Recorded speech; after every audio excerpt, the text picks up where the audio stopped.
Sebab kami susu, kami alami penderitaan ini sejak Indonesia merdeka, tapi tidak pernah merasakan pembangunan di kampung ini. Selalu ditanya, kalian dibayar apa? Kami tidak dibayar. Kayak begitu. Tapi kami karena kami punya cinta sama masyarakat Papua, kami sendiri orang Papua, tidak ada yang bisa tolong kami selain kami sendiri, kayak begitu.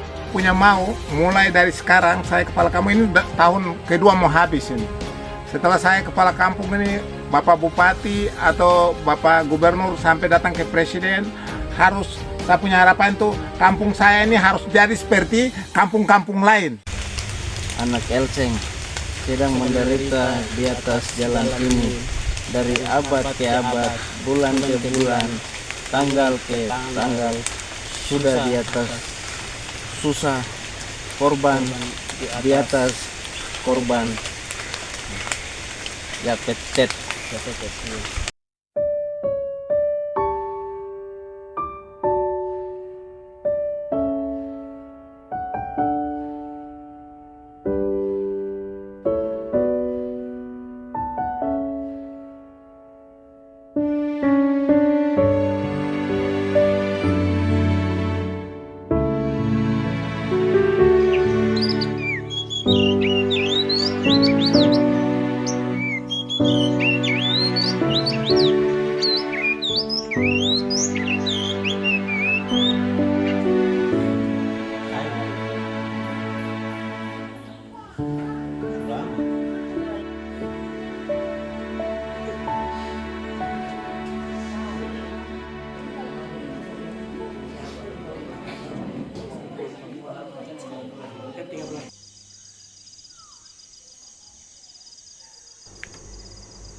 Sebelum pelayanan kesehatan itu berlangsung, saya bersama beberapa rekan sejawat dan komunitas medis Papua Tanpa Batas yang total berjumlah 18 orang berkumpul di kantor distrik Kerinci Selatan pada Selasa sore 13 Desember lalu.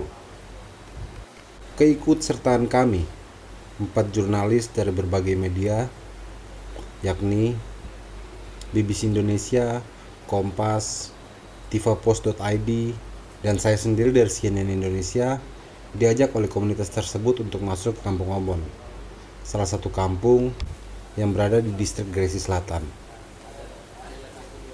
Pada malam itu, kami mendiskusikan berbagai hal sebagai persiapan sebelum masuk ke kampung tersebut. Usai diskusi, kami langsung beristirahat. Keesokan paginya, sekitar pukul 8, kami kembali berkumpul dan mulai bergerak menuju Kampung Obon. Sebelum perjalanan dimulai, sempat terjadi perdebatan antara saya dan Hermun, pendamping distrik Kerinci Selatan. Perdebatan itu berkaitan dengan sepatu yang saya kenakan. Saat itu, saya berpendapat bahwa sepatu yang saya pakai cukup aman, karena masuk ke kampung bukan hal yang baru bagi saya. Namun perdebatan itu semakin panjang, hingga akhirnya saya memilih mengalah dan mengenakan sepatu jungle boot yang diberikan oleh Hermun.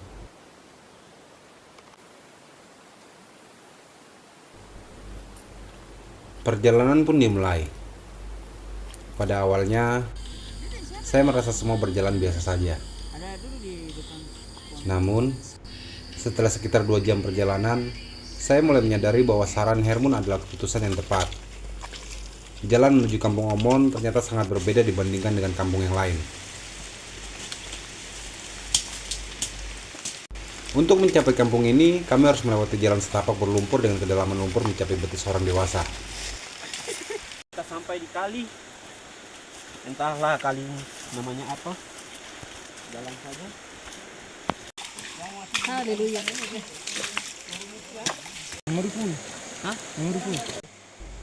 Tidak hanya itu, kami juga harus menyeberangi 3 sungai besar dengan arus yang tidak menentu. Satu kesalahan perhitungan saat menyeberang bisa berakibat fatal, terseret arus sungai, atau bahkan tewas terserang buaya. Om, jalan-jalan ke begini, Om. Itu dalam sekali. Kes naik. Yo, Ari, itu sudah.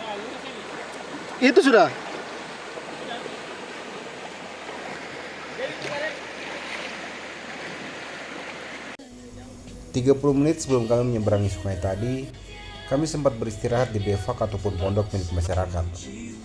Berdasarkan informasi dari masyarakat, sungai sedang banjir dan arus sangat deras, sehingga terpaksa kami harus memutar agar lebih aman saat kami menyeberangi sungai tersebut. Sudah sampai tadi informasi dari masyarakat kampung itu sudah sampai di setinggi leher orang dewasa. Jadi terpaksa kita harus memutar lewat hulu lagi supaya menghindari banjir kayak begitu. Kalau kita paksa terobos nanti kita basah ataupun ada yang hanyut. Jadi kita harus putar jauh. Gitu, ya. Jadi kalau kita putar jauh ini dia jalan kita harus naik turun gunung lagi yang sangat jauh. Kita menghindar kali besar. Jadi jalan lebih kalau kita jalan secepat ini ya 30 menit tapi kalau jalan ini 2 jam. Gitu. Ayo tetap kita semangat. Ya. Demi Kampung Omon, demi perubahan, apapun yang terjadi, biarlah semua jadi cerita dan kenangan. Usai beristirahat, akhirnya kami melanjutkan perjalanan kami menyusuri hutan dan juga menyeberangi 3 sungai besar. Dalam perjalanan kami, langkah kami itu terhenti, di mana kami menemukan sebuah catatan yang dituliskan oleh salah satu warga bernama Yafet Ted. Anak Elceng sedang menderita di atas jalan ini dari abad ke abad, bulan ke bulan, tanggal ke tanggal, sudah di atas susah, korban di atas korban. Yafet Ted. Tulisan ini merupakan salah satu keluhan yang dituliskan oleh Yafet Ted, salah satu perwakilan suku Elceng yang berdiam di Kampung Omon, Distrik Gresik Selatan, Kabupaten Jayapura. Tidak banyak yang ia minta. Ia hanya minta akses jalan yang layak agar masyarakat di Kampung Omon bisa setara dengan kampung-kampung yang lain yang ada di Kabupaten Jayapura. Hari ini hari Rabu 17 Desember 2025. Saya bersama beberapa rekan sejawat dan juga komunitas Papua Sehat Tanpa Batas, kita melakukan ekspedisi ke Kampung Omon, Distrik Gresik Selatan. Ekspedisi ini bagi komunitas Papua Sehat Tanpa Batas bukan yang pertama kali, karena mereka sudah beberapa kali masuk ke sini. Kami yang mungkin baru pertama kali dan kami melihat situasi di dalam perjalanan menuju kampung itu cukup memprihatinkan dan juga sangat miris di tengah pemerintah Provinsi Papua dan Kabupaten Jayapura tengah menggelorakan pembangunan, tetapi di sudut distrik Gresik Selatan masih terdapat kampung yang sangat terisolir dan tidak mendapatkan beberapa akses pelayanan dasar seperti infrastruktur, pendidikan, dan kesehatan. Mungkin setelah dari sini Bapak bisa datang kemari, maksudnya setelah saya dari sini Bapak bisa datang kemari lihat keadaan yang ada di sini. Kampung Omon didiami oleh suku Elceng yang katanya sampai saat ini masih mempertahankan adat istiadat dan tradisi mereka, yaitu mereka masih nomaden. Kira-kira seperti itu Pak. Perjalanan menuju Kampung Omon, dan ini adalah salah satu Lintah oleh-oleh dari Kampung Omon. Demi membuka keterisolasian, kita masuk duluan mendahului pemerintah daerah.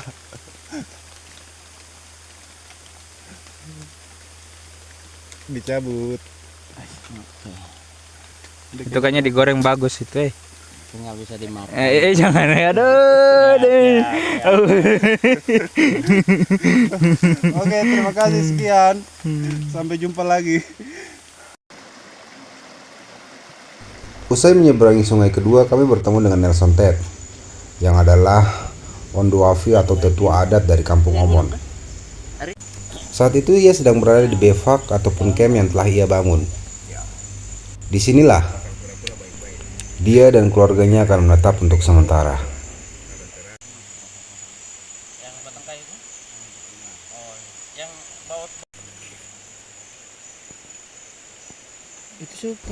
Saat ditemui, Nelson Ted menyampaikan bahwa suku Elseng merupakan satu-satunya suku terakhir yang masih hidup di dalam hutan serta menjaga kelestarian yang ada di dalam hutan itu. Dia juga menyampaikan bahwa hingga saat ini sejak kampung itu dibuka, pihaknya sama sekali belum merasakan apa itu dampak dari sebuah pembangunan. Akibatnya, pelayanan kesehatan dan juga pendidikan tidak masuk ke Kampung Omon di Distrik Gresik Selatan, Kabupaten Jayapura. Padahal, kedua hal itu sangatlah dibutuhkan oleh masyarakat di kampung tersebut. Akibat tidak adanya pelayanan pendidikan dan kesehatan di Kampung Omon, banyak masyarakat yang meninggal karena sakit dan juga tingginya angka tunaksara di kampung tersebut. Kami tidak ada pendidikan dan kesehatan. Sementara ini di kampung belum ada pendidikan dan kesehatan pun belum ada. Di dalam kami kalau sakit harus keluar ke distrik, ke Kampung Bangai, berobat di situ. Selagi kalau bisa kita jalan. Kalau memang kesakitan kita sudah berat, tidak bisa kita jalan memang. Mau mati langsung mati. Karena kita terjangkau dengan apa? Ya itu. Pendidikan tidak ada juga. Dan anak-anak kami banyak tapi belum ikut pendidikan, belum sekolah semuanya. Ada tinggal yang kecil-kecil di kampung, ada banyak sekali. Sebentar Bapak dong pergi baru lihat. Banyak anak-anak. Tapi tidak ada pendidikan, belum di pendidikan.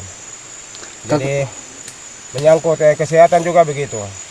Seperti saya sekarang ada, sebentar Bapak ada malaria. Mau keluar ke bus pun juga malaria ini. Kalau paksa jalan ini betul. Bisa bahaya di jalan. Terpaksa daun-daun alam yang sudah ditunjukkan oleh orang tua kami, itu yang kami pakai untuk rahu-rahu urut-urut sih, untuk tahan-tahan. Nanti setelah sudah bisa jalan, baru kami bisa ke rumah sakit untuk berobat. Pesan dan harapan dari kami itu cuma jalan saja, tidak ada lain-lain. Pembangunan segala macam itu nomor 2, 3, nomor 1 itu jalan. Karena setelah sudah ada jalan, baru semua itu akan datang lewat jalan. Kalau kita mau pikul saja, tidak bisa Pak. Jadi itu yang harapan kami nomor 1. Sedangkan pembangunan dan lain-lain seperti tadi itu cuma nomor 3, 4, 5. Tapi nomor 1 itu jalan. Itu yang kami harap dan pesan. Nomor 1 kami punya ya, nomor 1 itu pesan dari kami itu jalan. Jalan itu yang utama sekali. Karena setelah sudah ada jalan, akses semua itu bisa gampang diatur. Tapi kalau belum ada jalan, kami sudah tidak mampu pikul. Jangankan barang yang berat, yang kecil-kecil saja kami sudah bisa pikul. Setelah bertemu dan berdiskusi dengan Nelson Ted, kami melanjutkan perjalanan menuju Kampung Omon. Perjalanan kami hari itu memakan waktu kurang lebih 8 jam. Kami baru tiba di Kampung Omon sekitar pukul 4.30 waktu Indonesia Timur. Suasana di Kampung Omon sore itu sangat sepi. Hanya ada beberapa masyarakat yang lalu lalang dalam melakukan aktivitasnya.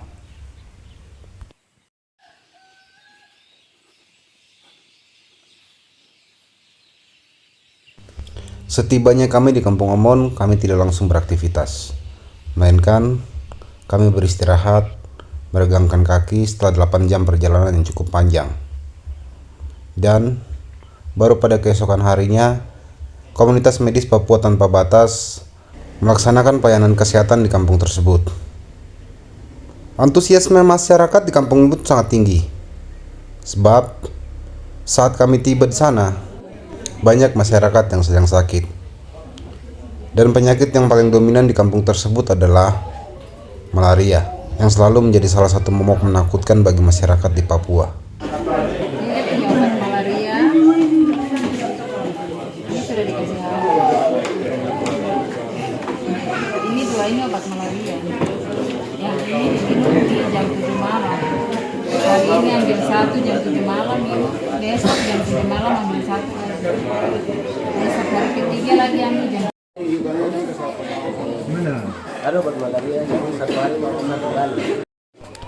Saat teman-teman dari komunitas medis Papua Tanpa Batas melaksanakan pelayanan kesehatan, saya berinisiatif mencari Yafet Ted, warga suku Elseng Ia menempelkan tulisan keluhannya di jalan masuk menuju Kampung Omon. Saat ditemui, Yafet Tet mengungkap sejumlah fakta yang cukup miris, di mana ia harus rela kehilangan ayahnya di atas pundaknya sendiri saat mencoba mencari pengobatan di Kampung Bangai, pusat distrik Gresik Selatan. Terima kasih anak. Karena Bapak punya keluhan itu selalu Bapak tinggal di kampung yang kecil ini. Terus Bapak punya keluhan itu lebih besar sekali. Lebih besar daripada yang lain. Di kampung-kampung yang lain. Bapak punya keluhan itu masalah jalan. Bapak korban di atas jalan itu, korban di atas korban. Pikul di atas pikulan. Bapak pikul. Maka Bapak punya keluhan itu yang Bapak ada tulis, ada kasih di jalan. Dengan tujuan Bapak, anak-anak datang, orang bisa lihat. Ini keluhan Bapak. Maka itu yang Bapak tulis. Nah, keluhan itu yang saya akan sampaikan. Karena kami di sini itu, yang selalu yang kami alami, tidak ada jalan. Itu yang terutama. Dan kami masyarakat asli Kampung Omon ini dengan nisab namanya suku terasing. Kami punya pokok makanan itu hanya sagu saja. Sagu kalau sudah habis di sini pindah ke tempat lain. Habis di situ berpindah-pindah dari gunung ke gunung, dari dusun ke dusun. Kami punya hidupnya seperti itu. Kami tidak ada yang sekolah, tidak ada kesehatan. Banyak orang yang sakit. Kami pikul mau keluar ke Bangai sana, banyak yang mati. Akhirnya pikul kembali bawa masuk ke jenazah. Ada kubur, sapna Bapak ada kubur di depan itu. Sapna Bapak satu ada kubur di jalan, ada di bawah. Itu memang jadi nyata. Sapna Bapak dua yang mati. Pertama Bapak tua, sapna Bapak kandung. Dia mati, dia sakit, kita bawa keluar, mati di jalan, kita kubur di jalan. Kedua, sapna Bapak ade. Kita pikul keluar, mati di jalan, kita bawa pikul kembali kubur di depan ini. Ketiga, sapna Mama. Kita pikul lagi mati, kita kubur di jalan lagi. Ada laki-laki, kita pikul keluar, mati di jalan, ada kubur di jalan lagi, tidak sampai di kampung ini. Memang ini luar biasa. Penderitaan yang lebih susah, yang kami alami di kampung ini. Sebab kami alami penderitaan ini sejak Indonesia dimerdeka, tapi tidak pernah merasakan pembangunan di kampung ini. Pada Kampung Omon ini di bawah kolong Kabupaten Jayapura, kenapa masih nomaden? Itu yang saya sampaikan. Di kampung-kampung lain sudah jadi rumah mewah, jalan sudah ada, mobil mewah, baru Kampung Omon ini kenapa ketinggalan? Kampung Omon ini di bawah kolong Kabupaten Jayapura. Tapi tidak ada yang pemerintah perhatikan kampung ini. Dua suku ini dengan nisab ini masih suku nomaden. Ini yang saya perlu harus disampaikan. Supaya presiden menonton, mau dengar, gubernur menonton, dengar, dan bupati menonton, dengar.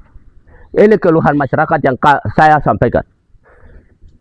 Semua penduduk Kampung Omon ini yang kita alami, itu yang saya sampaikan hari ini.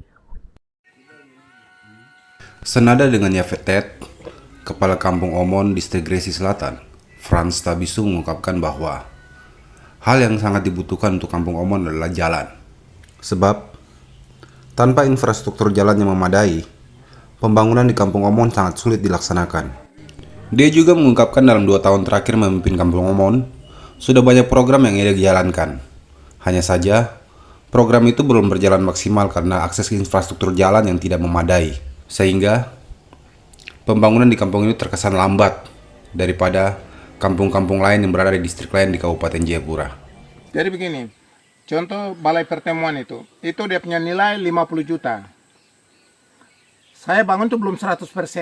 Ya tahu, belum 100% karena apa-apa dan masih ada utang. Nah, itu yang paling berat sekali. Karena kita belanja bahan toko, nanti antar pakai mobil sampai di Bangai di kota distrik. Dari situ harus pikul pakai tenaga manusia. Tenaga manusia itu rokok, pinang, gula, kopi, beras itu kami beli sendiri.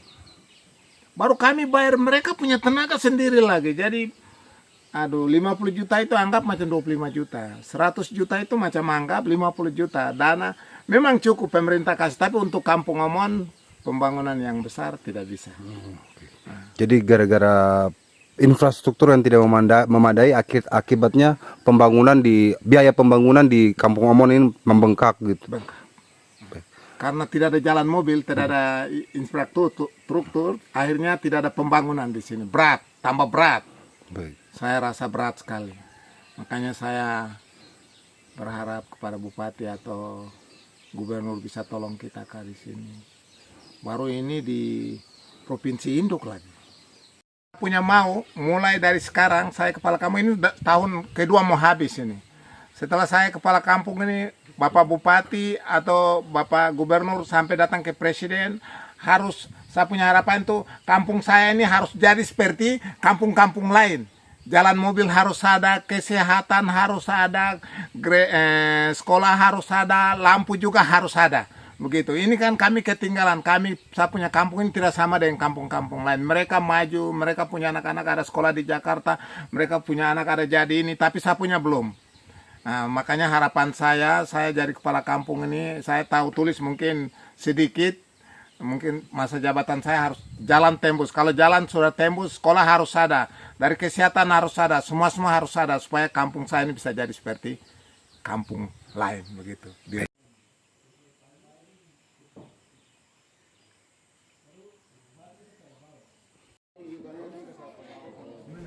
Dr. Rafael Morin, Koordinator Pelayanan Wilayah Tabi, Komunitas Medis Papua Tanpa Batas menyampaikan alasannya mengapa pihaknya ingin sekali masuk dan melayani di Kampung Omon di Distrik Gresik Selatan, Kabupaten Jayapura.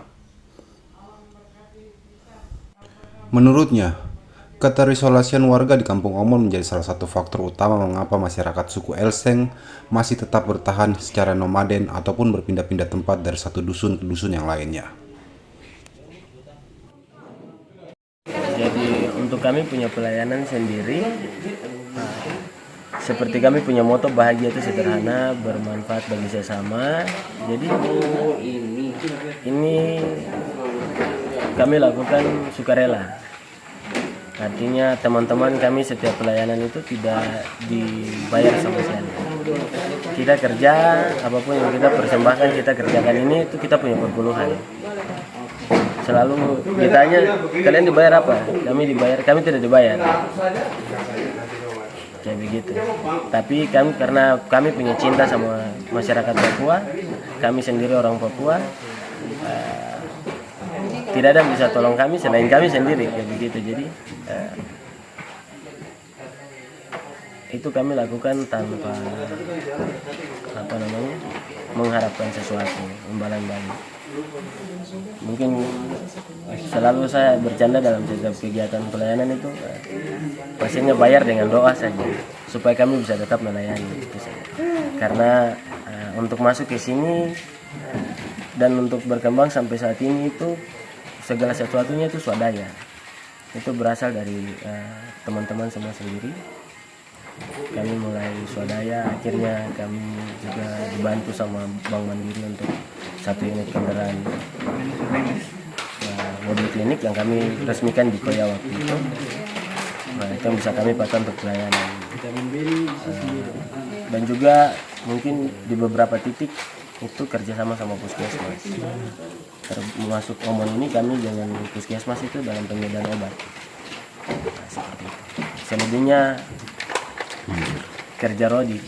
Dan kadang orang tanya, kenapa mau datang ke Omon begitu, 18 km jalan kaki jauh, dengan setengah perjalanannya itu dia hampir setengahnya itu berlumpur, dan juga kita masuk di tengah hutan.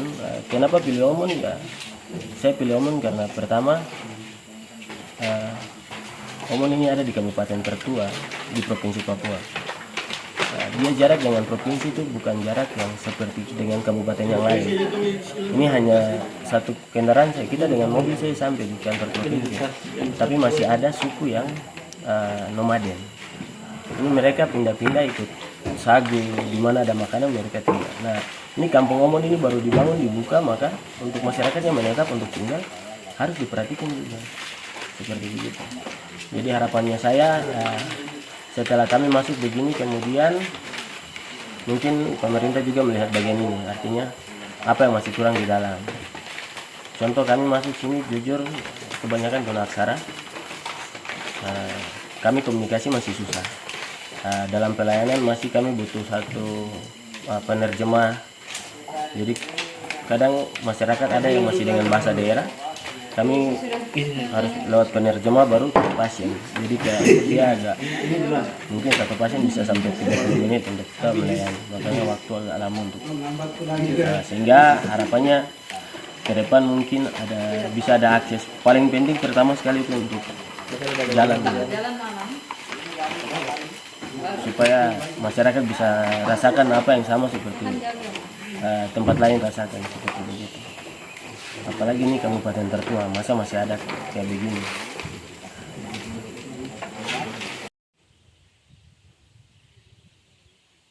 Suku Elseng adalah komunitas adat yang selama ini hidup berdampingan dengan alam dan menjaga hutan mereka. Namun, di balik keteguhan mereka menjaga wilayah adat, mereka justru tertinggal dari pembangunan. Ketiadaan jalan bukan sekedar persoalan infrastruktur, tetapi menyangkut hak dasar sebagai warga negara, hak atas kesehatan, pendidikan, dan mobilitas. Masyarakat Kampung Omon tidak menuntut pembangunan besar-besaran. Mereka hanya berharap pemerintah dapat membuka akses jalan yang layak, agar roda kehidupan bisa berputar sebagaimana mestinya. Jalan bagi mereka bukan sekedar lintasan tanah, melainkan jalan menuju pelayanan, kesempatan, dan keadilan akan pembangunan.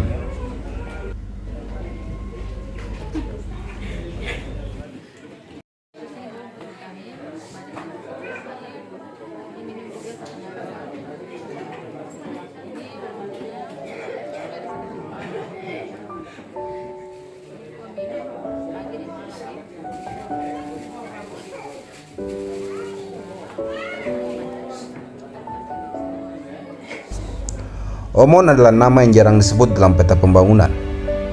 Ia tidak tumbuh bersama gunung tinggi, tidak bersuara lewat jalan yang beraspal mulus. Kampung ini diam, seolah sengaja dilupakan, seolah waktu memilih berhenti di sini dan melanjutkan langkahnya ke tempat lain. Di Omon, pembangunan hanya lewat sebagai cerita dari radio tua, atau kabar adanya orang pulang merantau. Lampu kota bersinar jauh di sana, sementara malam di Kampung Omon masih berteman dengan gelap dan bintang. Anak-anak belajar bermimpi dengan cahaya seadanya, dan harapan dirawat diam-diam agar tidak padam sebelum sempat tumbuh. Tanah Omon retak oleh musim, bukan oleh alat berat. Yang paling menyakitkan bukanlah ketiadaan jalan atau bangunan, melainkan rasa tidak terlihat. Omon ada, bernapas, berdoa, namun seperti bayangan di pinggir negeri. Ia menunggu bukan untuk menjadi kota, hanya untuk diingat bahwa ia juga menjadi bagian dari masa depan. Dan jika suatu hari pembangunan benar-benar datang, semoga ia tidak hanya membawa beton dan kabel, tetapi juga keadilan, agar Omon tak lagi dikenal sebagai kampung yang terlupakan, melainkan kampung yang akhirnya didengarkan.